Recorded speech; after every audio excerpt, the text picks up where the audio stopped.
કયા કયા મુદ્દાઓને લઈને લડત લડવા માટેની તૈયારીઓ છે? ઘણી માંગણીઓ એવી છે કે દરેક સમાજને અસર કરતા હોય છે.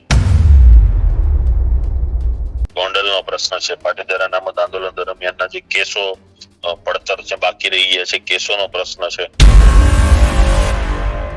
દીકરીઓની 18 વર્ષની ઉંમર જે લગ્ન માટેની છે, તો એ ઘણા બધા સમાજોની પણ માંગણી છે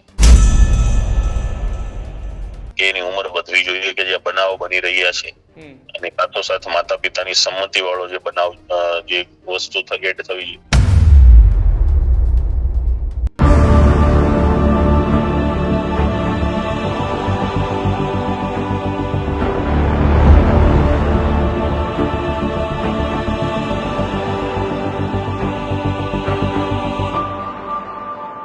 મારી સાથે વાતચીત કરવા માટે પાટીદાર સમાજના યુવા આગેવાન અલ્પેશભાઈ જોડાય છે.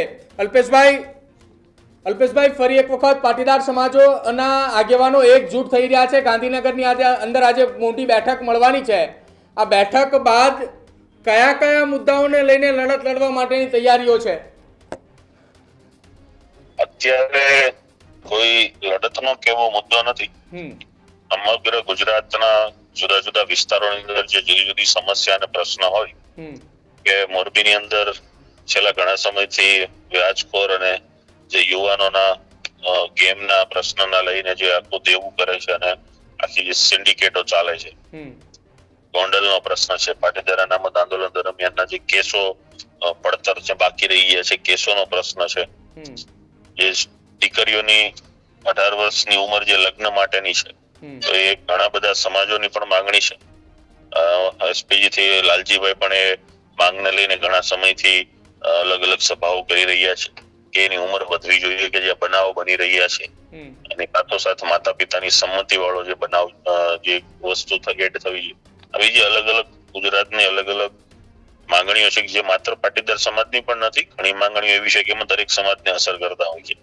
દરેક મુદ્દાને લઈને આજે બધા લોકો મળવાના છે. અલ્પેશભાઈ, આજની બેઠક બાદ તમે જે મુદ્દાઓની વાત કરી, આ મુદ્દાઓ એ ગુજરાતના તમામ સમાજના લોકો આ મુદ્દાથી પીડિત છે.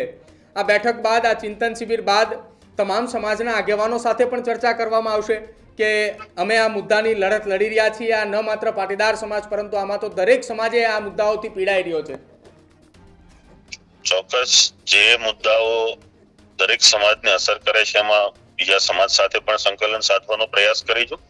સાથોસાથ ચિંતન શિબિરના પૂર્ણ થયા બાદ એમાંથી જે નિષ્કર્ષ નીકળશે, જે મુદ્દા નીકળશે, એ દરેક મુદ્દાની એક નોટ બનાવવામાં આવશે અને આવા જે મુદ્દાઓ છે જ્યાં સરકારનું ધ્યાન જે તે મંત્રાલયનું અથવા મુખ્યમંત્રીશ્રીનું જ્યાં ધ્યાન દોરવું પડે તો ત્યાં સરકાર કે મુખ્યમંત્રીશ્રી અથવા જે તે વિભાગના મંત્રીશ્રીનું પણ ધ્યાન દોરી અને આ મુદ્દાઓનું સમાધાન થાય એ માટેનો પણ પ્રયાસ કરવામાં આવશે.